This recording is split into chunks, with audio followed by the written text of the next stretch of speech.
Hello guys, मेरे channel movies take पे आप सभी का स्वागत है। तो आज मैं एक्सप्लेन करने जा रही हूँ एक्शन और फैंटेसी से भरपूर मूवी ब्लैक एडम। तो फिल्म की शुरुआत 26वां ईस्वी पूर्व खानदा के लोगों को दिखाया जाता है। ये लोग पहले स्वतंत्र थे, फिर एक राजा का शासन आया। वे एक तानाशाही राजा थे और वो एक शैतानी ताज बनाना चाहते थे, जिसके लिए उन्हें एक जादुई पत्थर की जरूरत थी, जिन्हें वे एथोरेनियम कहते हैं। उन्होंने अपनी सभी जनता को गुलाम बनाकर उस पत्थर को ढूंढने के लिए खुदाई करवाने लगे। उसमें से एक गुलाम को वह पत्थर मिल जाता है और वह उस सेना को दे देता है। पर उन गुलामों में से एक बच्चा निकलकर उस पत्थर को छीन लेता है और सबको अंदर आज़ादी की प्रेरणा देता है। राजा को जब यह पता चलता है तो वह उस लड़के को मरवाने का हुक्म दे देता है। पर जैसे ही उस लड़के को मारते हैं तो वह लड़का गायब हो जाता है। उसे जादूगरों के देवता ने गायब किया था और उसे अपनी सारी शक्तियां भी दे दी। वह लड़का एक देवता बन गया। राजा जैसे ही ताज पहन पाता, वह सूरमा राजा को और वहां के सभी लोगों को मार देता है। फिर प्रेजेंट का सीन दिखाया जाता है, जो कि खानदा का होता है।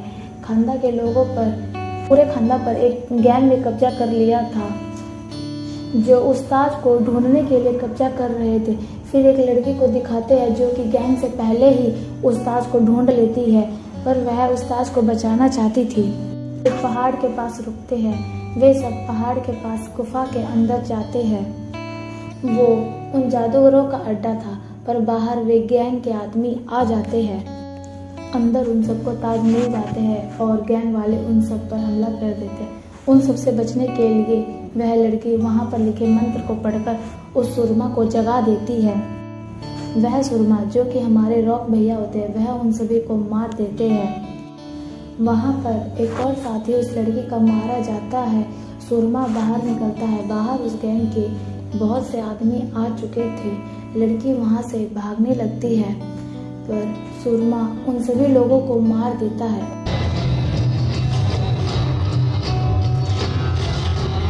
और लड़की के पास जाता है। पर उस गैंग का एक आदमी उस पर एथोरेनियम वाले मिसाइल से हमला कर देता है, जिससे वह जख्मी हो जाता है और बेहोश हो जाता है। फिर अगले सीन में उस लड़की के साथी को दिखाया जाता है, जो कि मर चुका होता है, पर हकीकत में वह नहीं मरा होता है। वह उस गैंग का बॉस होता है। फिर एक औरत को दिखाते हैं जो उस सुरमा को रोकने के लिए टीम बनाती है। फिर ये सब खानदा के लिए निकल जाते हैं। फिर सुरमा को दिखाते हैं, जो कि ब्लैक एडम होता है। वे अब होश में आ चुका है। वहाँ पर उस लड़की का बच्चा भी होता है, जो उसे उस गैंग से खानदा को बचाने के लिए कहता है, पर वह मना कर देता है और वहाँ से बाहर निकल जाता है। फिर उस टीम को दिखाते हैं जो ब्लैक एडम को रोकना चाहते हैं, क्योंकि वह सब उसे एक बुरा आदमी समझते थे। फिर वह प्लान बनाते हैं। दूसरे सीन में वह बच्चा उस गैंग से पंगा लेकर ब्लैक एडम को बचाने के लिए कहता है, पर उसकी माँ बचाने की कोशिश करती है, पर ब्लैक एडम उन सबको बचा लेता है और उस गैंग के 2 मेंबर को फेंक देता है। पर सही समय पर उस टीम का एक मेंबर आकर उन दोनों को बचा लेता है। उस टीम के आदमी उन्हें ये सब ना करने के लिए कहते हैं और झुकने के लिए कहते हैं, पर वह मना कर देता है और उन दोनों में बहुत बढ़िया फाइट होती है।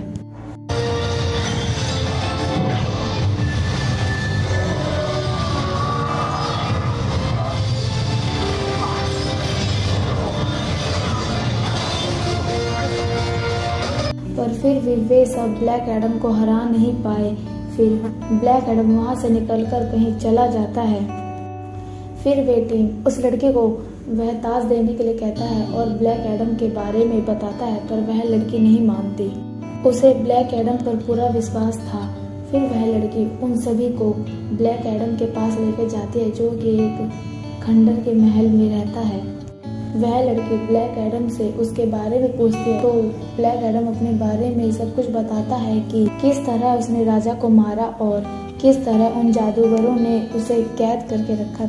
तब वह लड़की उसे शांति से बात करने के लिए कहती है और वह मान जाता है।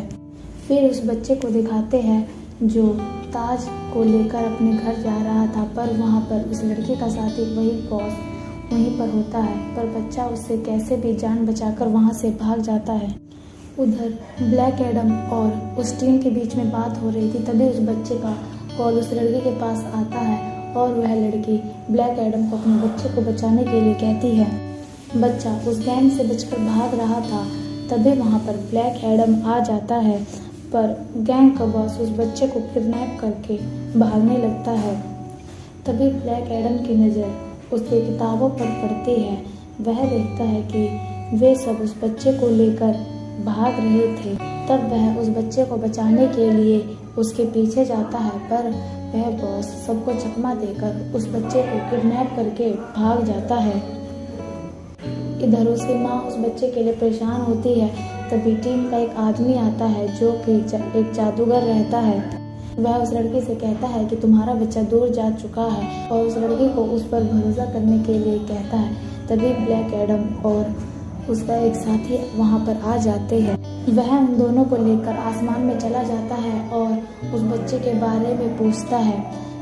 नहीं बताने पर वह उसे ऊपर से फेंक देता है। फिर पर एक उसे बता देता है, पर उसे भी वह ऊपर से फेंक देता है। पर उस टीम के आदमी उन्हें बचा लेता है और इसी कारण उन दोनों में फिर से फाइट होती है। फाइट के दौरान उन्हें वह ताज मिल जाता है जिसे उस बच्चे ने छुपा कर रखा था। वे सब उस ताज को लेकर उस बच्चे को बचाने के लिए जाते हैं। रास्ते में वे सब उस ताज के बारे में जानकारी प्राप्त करने की कोशिश करते हैं और उस ताज पर लिखी एक पहेली को सॉल्व करने की कोशिश करते हैं। वे सब उस लड़के को उस ताज को नहीं देने की बात करते हैं, पर वह नहीं मानती।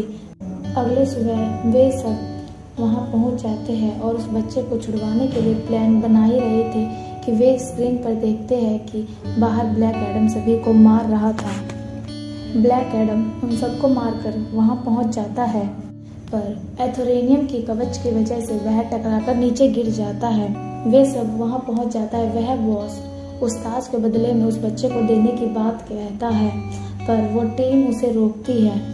तब ब्लैक एडम के कहने पर वह लड़की उस बॉस को ताज दे देती है, पर बॉस ताज लेने के बाद भी उस बच्चे को गोली मार देता है।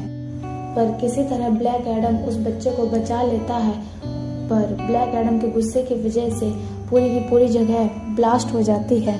पर टीम उस बच्चे और उस लड़की को किसी तरह बचा लेते हैं, पर वे दोनों घायल हो जाते हैं। ब्लैक एडम सोचता है कि ये सब उसकी वजह से हुआ है और वह झुकने के लिए तैयार हो जाता है। वह उस टीम के एक आदमी को बताता है कि यह शक्ति उसे नहीं बल्कि उसके बेटे को मिली थी, पर राजा का उन पर अत्याचार करने के बाद उसका लड़का उसे पावर दे देता है। तब राजा उसके बच्चे को भी मार देता है। तब वह सहजाम बोलकर अपने आप को उस टीम को सरेंडर कर देता है।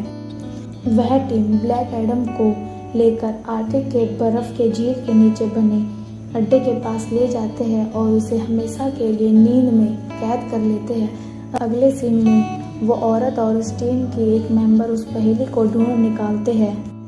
तब पता चलता है कि शैतान की पावर लेने के लिए पहले मरना पड़ता है।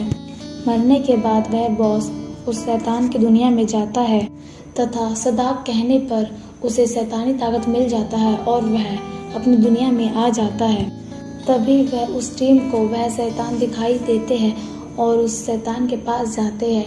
वह शैतान उनके जहाज के 2 टुकड़े करके नदी में फेंक देते हैं। तब उस शैतान की और इस टीम की जबरदस्त फाइट होती है।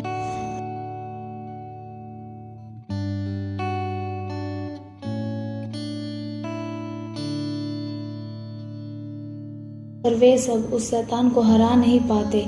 तब शैतान उस खंडर वाले महल के पास जाता है। तब उस टीम का जादूगर एक शील्ड बनाकर अपनी टीम को लड़ने के लिए रोककर खुद अकेले लड़ने के लिए उस शैतान के पास जाता है। तब शैतान और उस जादूगर की भीषण फाइट होती है। फाइट के बीच में ब्लैक एडम भी नींद से उठ जाता है। अपने मैजिक के जरिए ब्लैक एडम अपने इंसानी रूप में वहां के गार्ड से लड़ता है और वह वहां से भाग जाता है। उधर वह शैतान उस जादूगर को मार देता है जिससे वह शील्ड टूट जाती है। तब उस टीम और उस शैतान में फिर से फाइट होती है, पर शैतान अपनी शक्तियों का प्रयोग करके उस दुनिया में अपनी सेना को बुला लेता है। फिर वह लड़की और उसका बच्चा भी उस शैतान से लड़ते हैं। इधर बेहोशी में ब्लैक एडम को अपने बच्चे और बीवी की याद आती है। उधर वह बच्चा शैतानों की सेना से लड़ने के लिए उन सब लोगों में जोश भरकर उन्हें अपने माँ मामा के पास लाते हैं। इधर बच्चे की याद में सजाम बोल देता है, जिससे वह फिर देवता के अवतार में आ जाता है। फिर वहाँ शैतान और ब्लैक एडम में फाइट होती है। वह टीम भी ब्लैक एडम के साथ मिलकर उस शैतान से फाइट करती है। उधर खानदा के लोग और वह लड़की उस सेना से लड़ते हैं। इधर ब्लैक एडम उस शैतान पर काबू पाकर उसे बीचों बीच फाड़ देता है और उसे हरा देता है। तब वह सारी सेना भी धूल बन जाती है। अंत में वह टीम ब्लैक एडम को अच्छा इंसान समझकर वहां से चले जाते हैं। Thank you guys watching this my video. Please like and subscribe and press the bell icon. Thank you.